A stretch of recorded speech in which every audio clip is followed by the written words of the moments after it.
Welcome to the Brave Healing Podcast. I'm Laura DeFranco, and it's my mission to build a revolution of healers who are sharing their words and messages out loud and changing the world one brave word at a time. Thank you so much for being here to listen in today. Today is a very special episode because I have 5 of the 25 amazing authors of the new book, The Ultimate Guide to Self-Healing Techniques, here to help me with my mission today. You guys, The Ultimate Guide to Self-Healing Techniques is a collection of 25 powerful holistic practices and tools you can use at home for peak health and wellness. You're going to learn from 25 experts who are sharing their stories, passions, and transformational tools with you. You know, most toolbooks I own only concentrate on one modality or one tool. So it was my specific goal to create a very unique collaboration here instead. And when I introduce these 5 amazing women to you, I think you're going to have an idea of just what kind of badassery is in this book.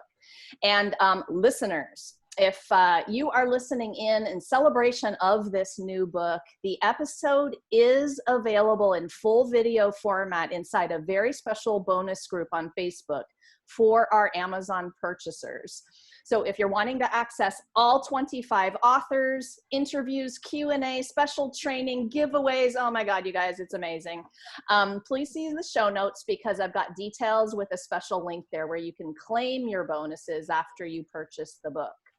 So now, without further ado, here to help me to talk brave healing, I have 5 amazing, talented, expert women. Sharon Karn is an author, speaker, trainer, publisher, musician, and recording artist. Sharon is founder of Sound Wellness, the Sound Wellness Institute, and the Emergent Workforce Program. Through the Institute, holistic practitioners receive the highest level of competency training in Canada using sound and music to support their practice. Next, we've got Isabella Adamas, physical therapist. She's a holistic physical therapist, as am I, with over 29 years of experience and an expert level John F. Barnes Myofascial Release practitioner. She's the owner of Holistic Therapeutics, where she works with individuals to help them transform chronic pain to promote authentic healing and restoration of peak function and well-being. Next, we've got Tina Ciroc, who's the sole owner and practitioner of Intuitive Body Therapeutics, Inc. Tina lives and works in the Chicago area and has over 10 years of experience as an occupational therapist and intuitive healer. She serves all demographics using myofascial release therapy, intuitive guidance, channeling, mediumship, and energy medicine. And Tina's focus is on integrating body, mind, soul, and spirit. We also have Miss Raylan Sandin. Oh, I'm not going to say all your initials, Raylan. She is the healing channel. We all have so many initials. It's like mind-blowing. Raylan is the healing channel of, I want to get this right. Oh my God. She is the healing channel of We Are We consciousness and the healing space. She teaches and guides others through these modalities to develop curiosity, question thoughts, live the softer way. I love that. With focused study and lived experience in trauma, PTSD, and inner child work. And lastly, if I have any breath left, oh my gosh, Manuela Rohr. She is an expert yoga instructor, you guys, and a Phoenix Rising yoga therapist with over 33 years of experience in mind-body healing. She also has conquered the extraordinary challenge of raising her special needs daughter. In her transformational workshops, she supports women in transition to pursue their unique life's calling. She was born in Germany and now lives in California with her husband and daughter. Whew, welcome, ladies. How are you all today? Are you excited about this interview? Yes. Oh, absolutely. Good. Okay. We want to know about these amazing chapters. So firstly, I'm just going to say thank you, because to tackle any one subject in the healing realm is like a big deal. And to be able to write it in a way that people don't they don't only understand what you're saying, but they actually get to have a practical experience that works. That's like badass. And y'all came through and did that in your chapters. So I'm going to start with Isabella. Talk to us about a little bit about myofascial release and the part that you had in the myofascial release chapter. So myofascial release is it's a beautiful mind and body therapy that is incorporating connecting with our not only physical restrictions in the body, but also helps us to connect with our breath, helps us to connect with our emotions, with our feelings, with our pasts, if we are guided in that way. And there's so many aspects of myofascial release, but I had particularly the part about teaching the myofascial stretching, which is quite different when it's compared to a regular stretches, which we learn in physical therapy school or even in sports medicine, which was 30 seconds, which is just simply not sufficient to help to release some deeper health restrictions in the body. We need minimum 2 to 5 minutes to help us to really connect with this part of the body, not on a superficial level, not through the intellect, but really bringing the awareness, bringing the breath, and allow the body to kind of open up and work with it. So we need a little bit more time to connect. We need somebody who will help us to guide us to the parts of the body that maybe we didn't know how to access before. And thanks for being one of 3 amazing authors to actually tackle this topic. There were even more things we could have said about myofascial release, right? So you and Shelley McCash and Mel Perry-Lee tackled this one subject because there is a lot to talk about. And I actually think that your piece, really educating people about the length of time they are spending literally holding a stretch, is so important because of what you said. We were taught something different way back when, right? And we may have had some temporary results with the things that we were taught back then. But man, I'm telling you, if you want effective, long-standing results, this is what your chapter is about, right? Absolutely.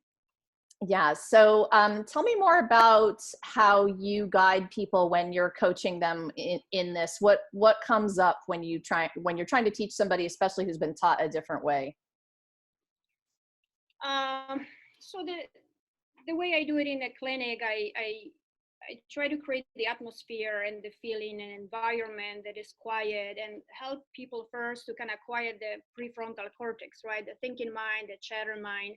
And sometimes it takes us a few minutes just to do that, just to connect them with the breath, especially connecting with the heart, with a maybe solar plexus, just maybe spending a few minutes first to just kind of breathing, just kind of quieting that mind and seeing if, can we just maintain you there?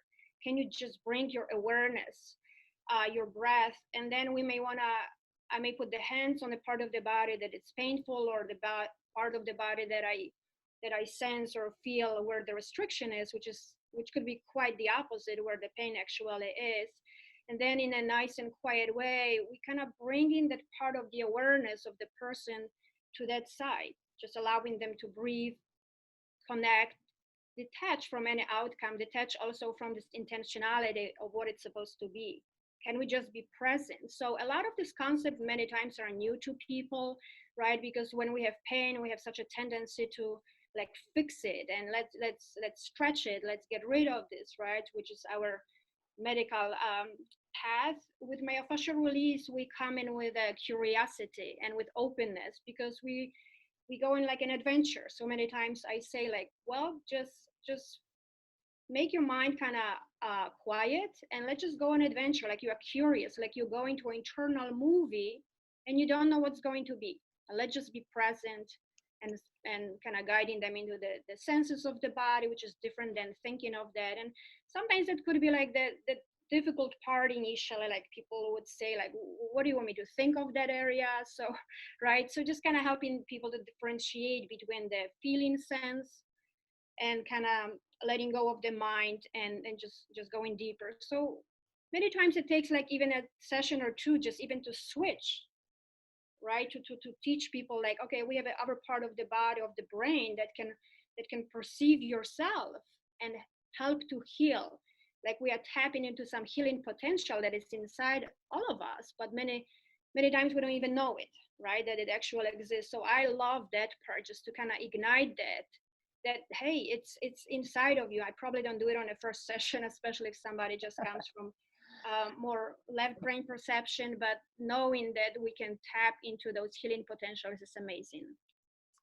You know, I thought many times that the book could have been called The Ultimate Guide to Self-Awareness Techniques. I mean, every single author is speaking of awareness in one form or another, just different tools and different modalities. So the awareness is big. And seriously, even the word detachment that you used, that topic has been, the whole books have been written about that topic as well, right? It's a big topic. Thank you for tackling the myofascial release chapter. And kind of makes me want to talk to Raylan next, because she took on something that is near and dear to my heart, and the body awareness topic. I don't like to use the M word, meditation, because I'm afraid people will think I mean that they need to sit on a pillow with their legs crossed and om for like an hour, right? But what I really want them to do is just feel their body. So Raylan, talk to us about body awareness and your chapter. Wow, thank you very much. So even as you were just bringing that up, and you know, hearing from Isabella, they're very compatible, they're very connected, brings up emotions within me, because this has been such a powerful part of my own healing journey. I have a background in trauma from my early childhood. And you know, you spoke earlier about disassociation, and that often happens, and it's a natural protective defense mechanism in order for the being, that part of us, to survive, right? We do what we have to, and it often results in being highly disconnected from our physical being, our physical sensations, being aware of what happens in the body in a moment of disruption or a moment of a memory that's triggered, and we are right back into that event, original event, and we're feeling and we're thinking and we're seeing and we're smelling everything that happened back then, right? So what I talk about is somatic experiencing, and it's so important for us to really come at this slowly and gently. If you are someone who has been highly traumatized and you're living in a highly triggered state of your life at this point, but I really just invite people to get aware, like you mentioned, you know, of their physical being. I lead them through guided imagery. Let's call it guided imagery. Yeah. And we go and tap into what our body is actually doing. I want you to feel the weight of your butt on the chair that you're sitting in. I want you to feel your arms resting on your desk or on your legs. I want you to feel that skin to skin. I want you to smell what's going on in the room. I want you to listen to what's happening around you. And all of that. So I take them into very highly sensitized moments to really bring them back into their body, because then we can start to listen to what the emotions are saying. We can start to allow what's being communicated through our body. A couple books that really are meaningful to me, The Body Keeps Score and It Didn't Start With You. The Body Keeps Score by Bessel van der Kolk is all about what our physical frame is doing in those moments of disruption. But when we get still and we listen to what the body is communicating, it will always communicate first in any situation. And so it's simply just inviting people to really tune in and to understand that they are safe within their body, and that they can create those places of security and deepened understanding and connection. Well, again, I'll say a thank you to you for tackling this topic, right? Because I you. think everybody here knows that and some are actually working on the full book of their topic. So I know you guys know that just writing, like, you know, whatever I asked you to do, 2,000 words is tough to get the idea there completely enough so that somebody can have a takeaway from it, like can have an aha moment. So, talk to me a little bit about the people that you've served in these sessions, and give me an example. Okay. So I seem to, you know, we call people to us that match our energy, right? Match similar experiences in life. So I have worked with a lot of individuals that have had similar pathways to trauma, neglect, you know, things like that. And I'm working with a client right now, and what I've found is that, again, every single person is unique, but, you know, when I go through this process with them, I have to take them through their own energetic centers. The chakras really invites me into that space. And some people, and this client in particular, we've had to spend a lot of time on her sense of safety and her sense of security and her sense of her own foundational grounding and regulation in her life from her position of power. Again, through her early experiences, there have been a lot of violation and betrayal and people taking that from her. And, you know, when you're a child, you don't have those abilities to really stand up for yourself. And so we're all just taller children at this point in our lives, aren't we? You know, we need to write that quote down. We are all just taller children. yes. That is so true. Right. I love it. It's a song that I love. I'll find it for you. But so it's not original to me, but it's kind of where the inner child work comes into play. But when I take somebody into this, we start with the breath, and you can watch the panic, the not understanding how breath works. You can see the chest trying to rise and grasp for air, and then the belly, you know, vibrating, and there's this kind of, well, you guys can't see my hands. I talk with my hands. I have a degree in sign language. Watchers can see you. Yes, sorry.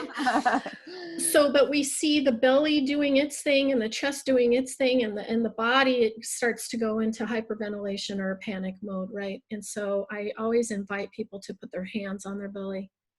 And the hands, when we touch our body, it really brings in that sensation of, oh, something's happening here. In the book, I talked about, you know, when our kids are hurt or when we get hurt, if we have a paper cut on our finger, we naturally grab our finger to send healing there, to send comfort there. So that's essentially in that moment what the individual is doing, but it also helps them to fully regulate and experience what it means to take a breath from the belly, which is where we originally come into this world breathing from. So that's kind of where I start with people.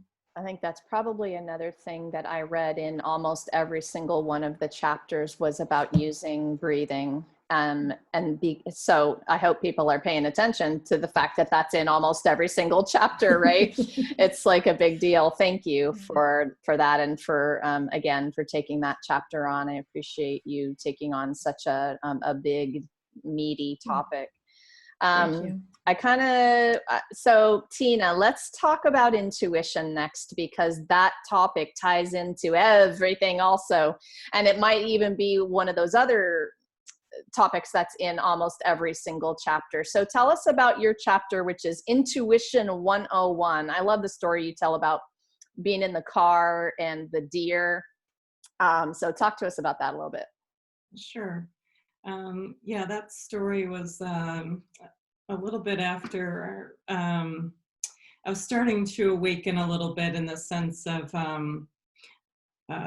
learning to listen to my intuition again, because as children we know we're just in the moment. There's none of the societal pressures put upon us and how we're supposed to act or feel or be. And so that story was quite interesting. It really woke me up when I was driving along the dark road and, so to speak, being cocky. You know, I was coming home late and had a good time. And anyway, I always turn into the right lane, and everything just kept telling me to move to the left lane, and I just didn't want to. So finally, I literally just felt this slap on the side of my head, and I was like, what in the world was that? And then it came again, and it was like, damn it, move over. And I'm like, no, I don't fucking want to, you know? And so finally, I literally screamed out loud because my car radio is blaring, the windows were open, it was summer, and I said, fine, I will, damn it. And so I moved into the left lane, and sure enough, right there were 5 deer in that right lane and on the shoulder of the forest preserve. So I literally got the message, and I thanked my guides profusely for literally slapping the shit out of me and waking me up. So I thanked them quite profoundly that night, and realized that really listening to your intuition is vitally important, not only on that type of level where trauma can come in, but also just the foods that you eat or the liquids that you take in, or you know, sometimes it's going to the grocery store. It's like my body literally just steers me away from one store and towards another store. No idea why, and it doesn't really matter. But I learned to listen to that and really follow it. So when it's telling you to go to sleep, you go to sleep early instead of staying up late. Or and I actually just realized that I wrote my chapter while I was asymptomatic for COVID, and I didn't realize it till I went to the ER this week. And so having certain things taken away from you, in the sense of I wasn't able, my cognition was impacted a few weeks ago. And so to learn to let it go and just listen to, what does my body need? And most of the time it wasn't food, it was more sleep, maybe walk around the kitchen and go sit down again, because that's all I could do. So just really listening to my gut, and helped me heal too. So that was another experience. The topic is so important in general, and I'm so glad that you made it through. You're still kind of going through your ordeal a little bit right now, kind of into the tail end of it. Let's hope that it's the tail end of it. So I appreciate you being here today. Thank you. And just being a part of the project as all of that was going down. Oh my gosh, you're amazing. And intuition, intuition is something that can do so many things for us in terms of healing, right? It's, if we learn to listen, it's also something that everybody has, but I don't know that everybody was talked to about or taught from an early age. Many of us had to, as adults, realize that we had it and get re-taught it, because we get conditioned out of listening to our own wisdom as kids. Some of us, not all of us. But could you maybe talk about that for a minute? Sure. Kind of in my own example is, I realized that I was able to listen to guides and have altered states, and where downloaded messages were coming, I can look back and see what was happening there. But then as I was growing older, I was judged and ridiculed. And so I found myself closing up and shutting down. And so I didn't get those messages so much anymore. I still had other things I was able to use. But it was harder to listen to my intuition, because I wanted to fit in and I wanted to be like everybody else.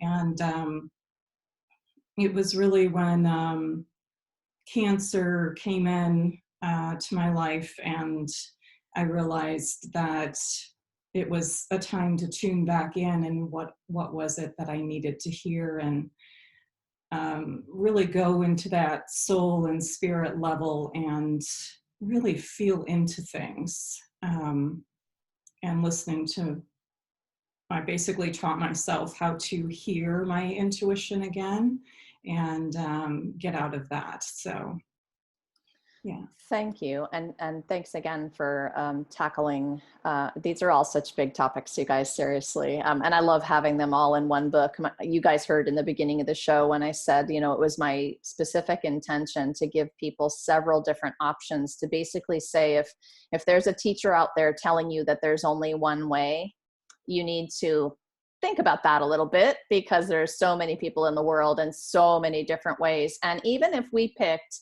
one way, let's say we just choose breath work, Karen's chapter. If we lined up 100 people and asked them to write about breath work, there'd be 100 different ways to do it, right? And so thank you guys for having that like mind and being willing to collaborate with a group of people. We could all have taught everything. Seriously. And I love it. I love it. I love it. Thank you, Tina. Okay, I'm going to Sharon next. One of my favorite topics. Talk to us about toning and sound healing, Sharon. Oh, thank you, Laura. I'm so honored to be a part of this community here. Sound is defined as vibrational energy. And the fascinating thing about it as a modality is that it can actually move matter. In order for sound to just move, it has to push against atoms and molecules. That's how it travels. And it pushes against different densities differently. For example, the sound goes from 4.5 times to 12 times faster through your physical body than it does through the air. And as it's going through you, it's pushing against every single atom. And in addition to that, the human being is wired. Oh, I gotta slow you down here. This is such a cool factoid, you guys. Are you listening to this? So I often say to people when I am doing a really terrible job describing what it feels like in me when I'm doing some sound healing, I often say out loud, it feels like I'm being washed out from the inside. And you are telling me the science behind it right now. Totally. It feels like that, Laura. It totally feels like that. If it's the right sound, because we're wired for sound, every one of us, from every atom to every part of our energetic being at all levels and all dimensions. Sound affects us. And I experienced that so much. And the exercise in the chapter is one of the most powerful ways to get that washing machine action going. Awesome. So I'm so delighted to be able to share that. So sound also is food for your nervous system. And we all know there's junk food, there's good food, and there's superfood. Junk sound is like a jackhammer or some sound that just irritates you at every level. Good sound is things like nature sound, things that make you feel, and that in itself stimulates the nervous system to release a lot of neuroendorphins that helps you either relax or affects the parasympathetic, which is your relax and rest mode, or it affects the sympathetic, which sharpens you and brings you focus. So there's exercises for those two things in the chapter. One to instantly relax with your voice, and another to instantly stimulate the brain and the nervous system when you really need to focus. There's so much. It, like everybody's chapter, and I so love, Laura, that you asked me to focus on the voice, because as a sound source, a vibrational source, the voice is inside of you. So it moves every atom from the inside of you, from the inside out. Such a powerful tool.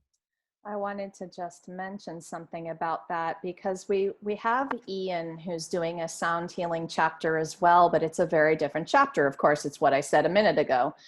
And, but when I was listening to you talk about it just now, you made me think of something, I don't know, feels very profound for me to be able to use my own voice out loud to express myself, my unique message, the things that matter to me, has been an incredible healing experience.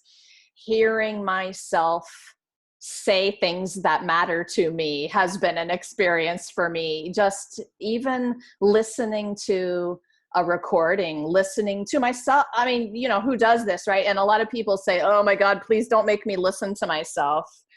And I have had moments like that too. But I guess you're making me think about toning as not only a healing tool, but it's also like a self-worth healing tool.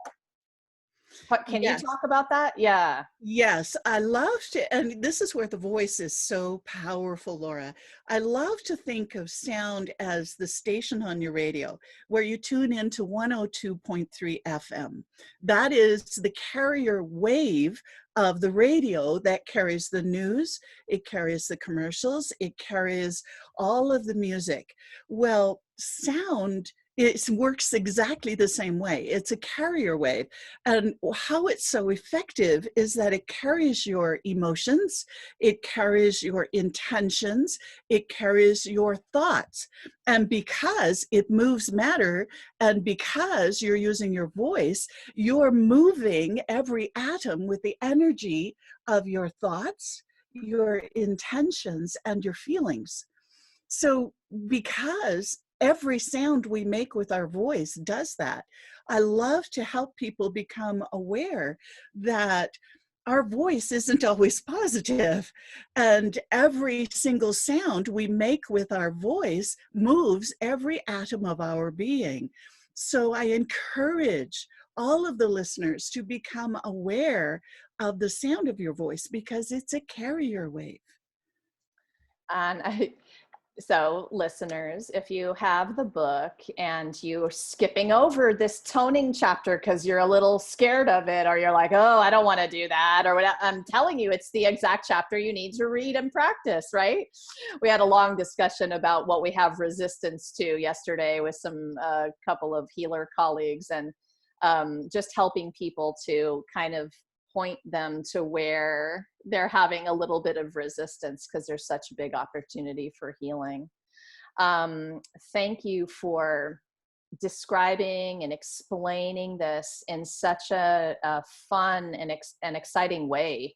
I hope that people are listening are gonna be motivated to try it out, even if it feels a little weird at first. Okay, so I would like to talk to Miss Manuela Rohr next. And next, last but not least, Manuela, you and I have known each other for a few years now, and I absolutely love the way that you tackle yoga in general, because you're tackling it from a place of mindfulness and awareness. And you would imagine that every yogi would do that, but you do it in a way, it's hard for me to describe the love you put into this. But would you talk a little bit about yoga and your chapter? Uh-oh, you're muted, girl. Why can't I hear you? Oh, you got to plug your thing into the other computer now, I think. Wait, we could hear her before, couldn't we? Not yet. Not yet. I'll keep talking about yoga until I hear you say something. Keep going. I'll let you know when I can hear you. Oh, I heard a noise. Yes. Yay. There you are. Okay. Gotta love technology. Yesterday something happened, and you learn something new every day, and I'm like, I love technology. I love technology. I love technology. Okay, go for it. Tell us everything. Well, you took me last. Now I have to respond. I would like to respond to each of us, because it all resonates with so much of what I do and what people don't necessarily associate with yoga, because the mainstream person might think some weird postures that they never can do, a skinny yogi that is like overly flexible like a ballerina. And this is just like so sad that it is that way, because this is not the yoga I know and I have learned and I appreciate to have it in my life, and that's how I teach it too. Just now when you spoke, when you said you couldn't hear me, and earlier on when my computer reacted weird and I'm not in the space I had planned to be in doing this interview. And the question is, what posture am I holding? Yoga is about a posture, is about standing on both feet, is about feeling your heartbeat, is about noticing your breath and noticing what's going on up here. How are you holding yourself with the information that you receive from the space you are in, from the people you are with, on your yoga mat and off your yoga mat? How are you holding yourself up with this? Are you collapsing, thinking, I just can't stand the whole thing, this tech, what we just said, you know, or my right foot hurts, or my left shoulder hurts, I'm not, blah, blah, blah. We have all that negative thought about who we are and who we are not, and we bring that into our posture. And my big question always has been for me, how am I holding myself in the situations I'm in? On my mat, in my life, in difficult situations, when I'm struggling with people, or when I'm struggling with the back of here, what you see now, where I thought, that's not what I had planned. I crossed my feet and I thought like, oh no, that again. And I uncrossed my feet because I have a practice with that. And that's the beauty of it. What we practice grows, right? So I now have my feet on the floor and I'm totally fine with whatever is back there. I am here listening, noticing the way I'm sitting on my butt with my feet on the floor. I even notice how my heart beats, and I notice how I breathe, and I notice what my head all wants to say to Sharon, to all of you, about what your themes were, because sure enough, my yoga practice touches all of that too, because it is, like I said in the chapter, basically about life. It's a mosaic, and we are collecting different pieces at different times to create the picture till we are not here anymore. And are we patient enough and present enough to let that next little piece, next little diamond come into our mosaic to make it shine? Or are we constantly running away from that because it's not pleasant, because it hurts, because it's memory of the past that was painful? Or it's fear into the future that I'm worried about what might not happen or what might happen. All these pieces are part of us. Yes, and how I speak, how my breath flows through my throat. Sharon, that was just like I wanted to say, yes, yes, yes. I did that in a in a yoga and sound workshop in India with my teacher, and learned so much about the flow of the breath touching my throat, in and out, and how tight we can be in here because of the words we have not spoken, or we have spoken that were painful, or we hurt someone with our voice or our speech, or we swallowed the stuff down that would have been better to speak. All of that resides in the throat, and chakras goes down to our core, and everything we have not done or spoken or acted on is like undigested compost in your belly down there, rotting away, making you miserable and making you not who you could be. But did I speak about yoga actually? But well, but you spoke about yoga in the Manuela way, which is exactly why. That's exactly why I said it's hard for me to describe the way you do yoga. And that was so brilliant. What else? What else did you want to What else? Okay, so the Pretzel Yoga, right? What too many people have an image about. It's not that Pretzel Yoga, it's actually is not a nice term, but when you are a yogi and you become flexible through 30 years of practice, because you're consciously living in your body in a different way, yes, then you can do a headstand, a handstand, and a back bend, and whatever these scary poses might look like. But it's not what's about. It is about the journey we are on. If I start with a shoulder like this, and I have so many examples of students who showed up that way and had no clue they looked like that. Maybe from the physical place, because they look in the mirror and don't like what they see, but not how they were holding themselves with this story that's in this shoulder all of their life. And when I practice with people, when they are willing to not come to me to perform, to learn something really cool that they feel better about, but when they are willing to come to transform who they are with the story they hold in their shoulder, and see the shoulder drop. But that's not happening in one session, of course. That's happening, and it's not happening through me. It's happening through the student listening to the inner voice, to what is it when I say, let's sit, notice the butt on the floor, really, notice the feet on the floor. Close your eyes if you can, or leave them open and focus ahead of you. But don't look in the whole room, because that's what we do. Our eyes are the most important sense we have. We are constantly on the lookout. And while I have students who do that, they have no clue where their feet are. And I have students who have said, when you say feel your feet, I know intellectually where my feet are, but I have no sense of where my feet are. You know, and when I hear that, I drop my agenda about what my theme was. I work with, let's ground our feet. And maybe I do a foot massage, because I'm a foot reflexologist. I love feet. And we need our feet, right? Nothing works without our feet, as long as we have our legs and can be grateful about being able to walk. Then I work with the feet and bring everything, including the breath, including the sensory awareness to the feet. And the student might say later on, we didn't even work on my shoulder. And I said, no, we didn't, but look in the mirror. Working with the feet. I love that. Grounded, working with the breath. And I will always say, when I work with the breath, let go of the unspoken words. Let go of the words that hurt. All of that in relaxation. And then guide your breath down to your feet, down to your hand. Receive the breath through your feet and through your hand, and bring it to your core, where you can digest all that stuff that's stuck in there about this shoulder and about everything else. And that is when that's really why I now, as a seasoned yoga person, as a not so young person anymore, I love that actually. I just learned that I'm not old. I'm not that young anymore. Sounds better to me. It just sounds more real. Gentleness in your practice. Be okay. Embrace actually tiny things. The small movements. The consciousness to, when I asked you to raise your arm, 10 people, 9 go bang, and they are up there and don't even know that the arm is up there, because that's what she said, arm up.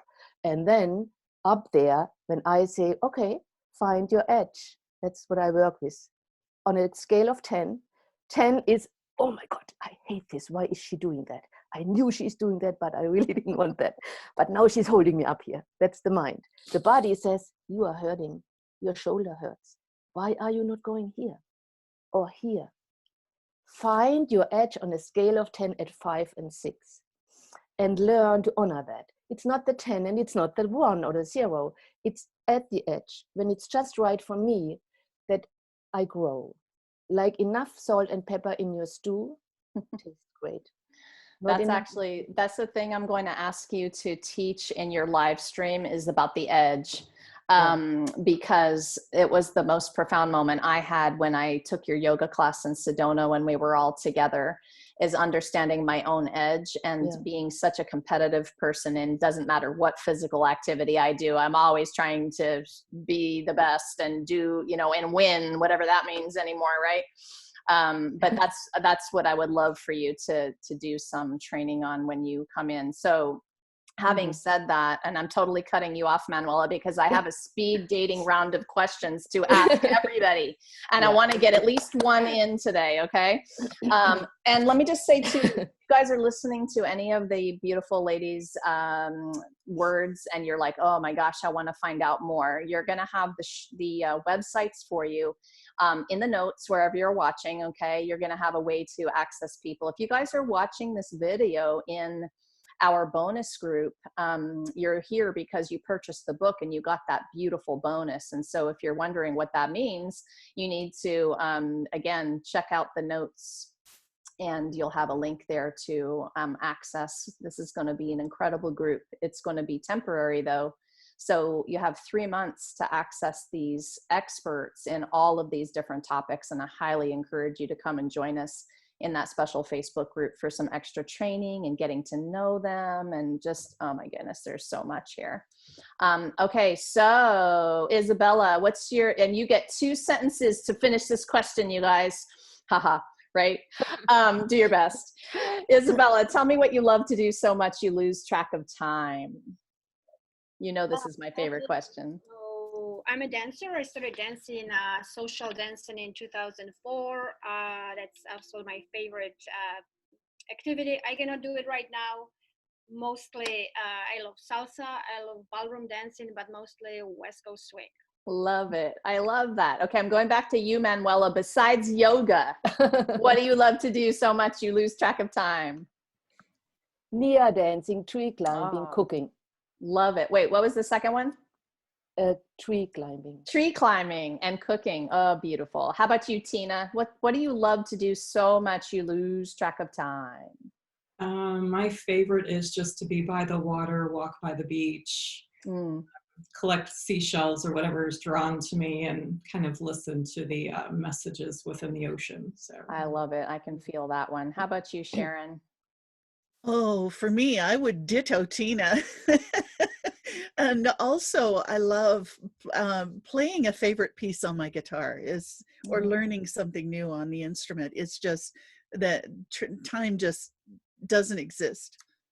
I love that. Something we've been talking about in these different interviews was what I think the marks of a healer are. And I think one of the big ones I hear across the board is I'm always in a beginner's mind. I always am interested in learning something new. I love that.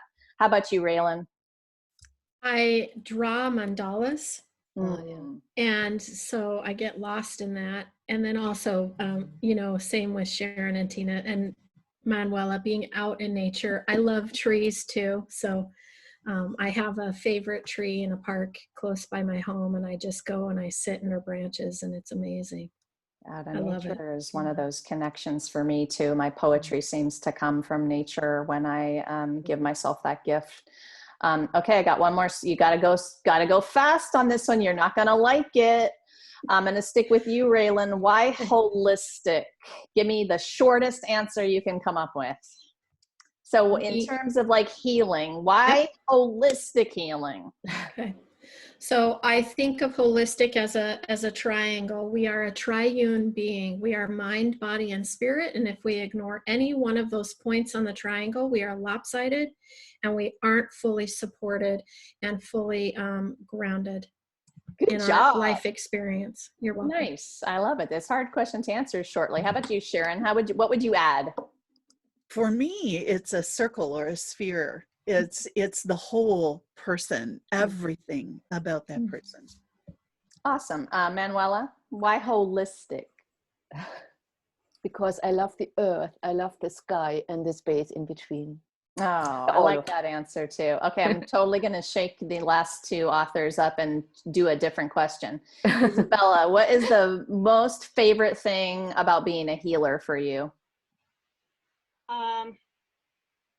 I see a lot of people with chronic physical pain who had pain for 10, 15 years, and just giving them, the ability and the permission to realize that with self-awareness and with deeper consciousness, they can heal anything in their own life. And I think many people resign and they don't even have a belief system that this is possible. You know why I love this answer so much? Because as we speak, we are sitting here as a #1 Amazon bestseller in the chronic pain category. And I actually think that was a feat.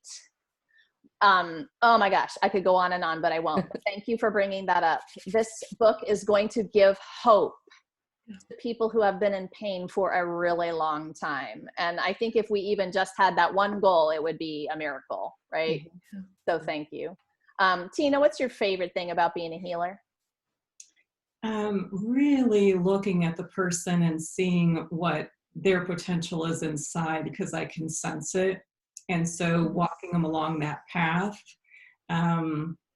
especially opening their eyes to not only the physical and the mental and the emotional, but also the soul and spirit level. And because they're so intrinsically intertwined, that it's just beautiful, like a butterfly opening its wings just to see them grow. I love it. And I love also that we're all describing this amazing feeling of being who we are and what we do in the world, of fulfillment and gratitude and joy, right, in watching somebody else's journey and transformation. And that's why I think it's one of the big reasons why this book has such an amazing, palpable energy to it. As I found 24 like-minded, heart-centered, amazing people to do that with me. And so you guys know the energy grows, you know, where you put your focus and intention, that's the energy that will grow from there. And so thank you so much, all of you, for being part of that. So just a quick reminder to you guys who are listening. First of all, thank you for being here and listening in. And whether you have the book or not, there's some things to do. You can go buy the book. You can claim some amazing bonuses. You can join us in our bonus Facebook group where you can find out more about all of these amazing authors. There'll be some websites in the show notes for you. And does anyone have any last 2 cents to say today before we sign off? You guys? I just want to say thank you so much for bringing all of us together. It's an amazing space to be in among all of you, and just I don't know, I'm going to start crying. So I already am. I was kind of hoping you would ugly cry today, since you promised me you would do that. You're so funny. I've done it several times during this interview, let me tell you. But thank you so much. Thank you. You know, it's fun to be around a group of people who isn't afraid to ugly cry, especially when it comes from a place of joy, right? Yes. I love that. All right, everybody. Lastly, I want you to remember one thing. Everybody listening, you were born, so you are worthy. Your message matters. So what if the thing you're still a little afraid to share is exactly what somebody needs to hear to change or even save their life? It's time to be brave.